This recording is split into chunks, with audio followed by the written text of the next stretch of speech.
urgency that we had today certainly makes you feel better in the locker room. I told them that in there, it doesn't feel a heck of a lot better when you invest more. I think in the first half, early in the game, they killed us the first few minutes on the offensive rebound. Steve's got some stats for you there, but we knew they were hurting us there.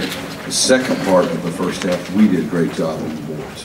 What hurt us the second part of the first half, we put them on the free throw line too much, but I really liked what we did. We did have a much greater sense of urgency. JP dove on the floor, got us an extra possession. James Michael dove on the floor, got us an extra possession. And we did a better job getting the offensive rebounds ourselves. And I think that was key for us because they had us 8-0 or 6-0 at one time on the second chance points, and at the end of the half it was 10-8. First half they had some shots that they would normally make that they just missed. And that's just, you feel very fortunate, you feel lucky. But I thought James Michael was really active, really effective. I thought he had more than 7 rebounds, but I'll take 9 for 13 out of him every time.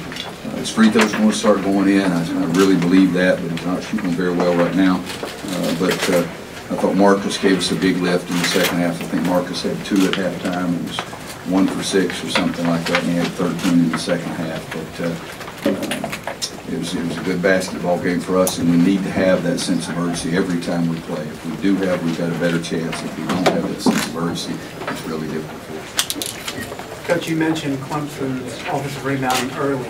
That changed the second media timeout. Did something, you talk about something in that timeout that kind of spurred that change? I screamed at him, but I don't know if that does anything. I do that several times in every game probably. But I told him we were killing ourselves because we weren't doing a good job of boxing out.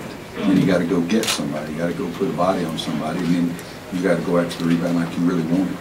But it was a story the first 8 or 10 minutes of the game, and then I thought the story the next 8 or 10 minutes was our offensive rebound.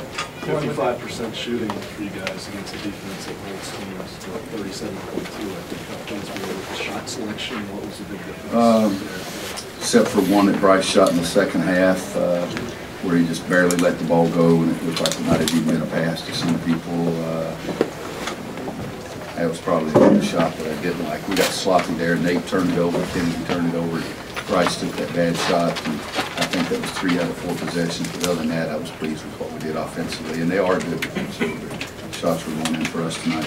James Michael being that active, is that a function of him feeding off the team's sense of urgency, or is the team feeding off him being active? Well, it's all we've talked, not all, but that's the majority of what we've talked about for 4 days in practices. And I think that James Michael did set the tone, how active he was. He was the first one to dive on the floor for this ball.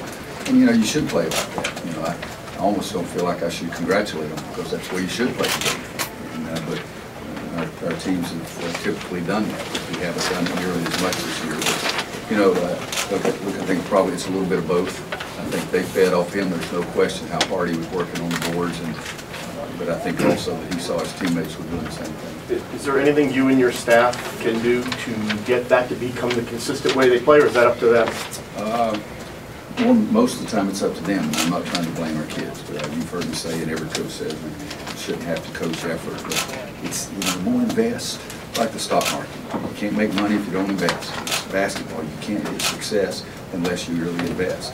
And I think you go in there, every one of them tell you this was our best game in a long time with how hard we played. I mean, I really said something quickly to Brad, that's the hardest we've played in several weeks.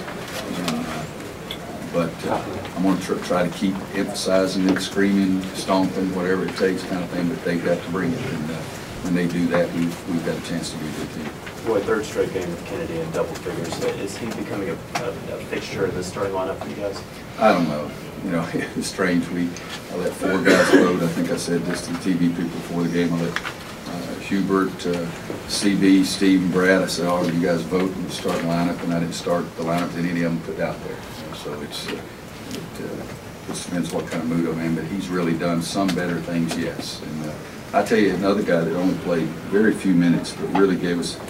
Desmond played 4 minutes and really gave us a big lift. He was great defensively. I think he had a block shot. You know, he's been out with a concussion, but in the first half, I thought when they're starting to get some separation, I think when Desmond was in there. But Desmond, Joel, Kennedy, they should be each other's biggest fans. And if they do that, then we've got that chemistry that we need to have. And one of them, I don't care if it's the whole season or whatever, but somebody's got to step up every game, and it's been Kennedy the last couple of times. Is Kennedy starting to get in good enough shape where he can start playing longer stretches now?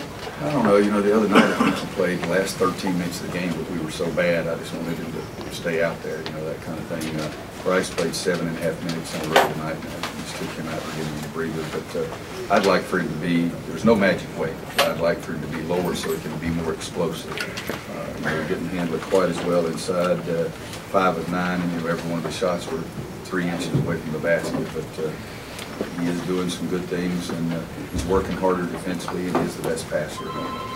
Can you talk about this can be like a springboard, not to say that you'll run the table the rest of the way, but the way you guys won with the sense of urgency that you're talking about? Well, if they'll embrace that and do that every game, it'll help us. But in this league, it's nothing's a given. We can go out the next time, and I did honestly ask our team who we played next and what night it was. And that's the way I look at things, and we've got to be able to do it every night. We have no chance if we don't do that. I've had some teams that were very gifted that could win without their best effort, but this is a team that really needs to have that maximum effort. Can you talk about your team defense tonight? It seemed like every shot Clemson took was contested. They didn't get any good looks. Well, we tried to, but I really do believe that they had some open looks in the first half, particularly they just didn't make. Now, at the end of the game, I thought they were making every three down the stretch. The last 4 or 5 minutes, they made 4 of their 6 threes, I think, in the last 4 minutes of the game. But we are trying to get better defensively. I think the kids understand how important it is, but I also think we were fortunate that Clemson missed some shots. Coach, what do you think's changed in James Michael between the last couple seasons and this one? More consistency, more explosiveness? I love the way he played tonight. Okay, I love the way he played last Saturday.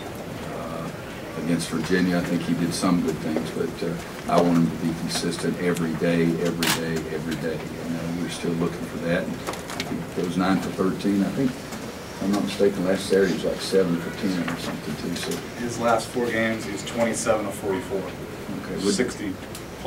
Yeah, we'd take that. Now, if we can just translate that over to the free throw line too, we'd really be pleased. Anybody else? Okay, players are available in the lounge. Thank you.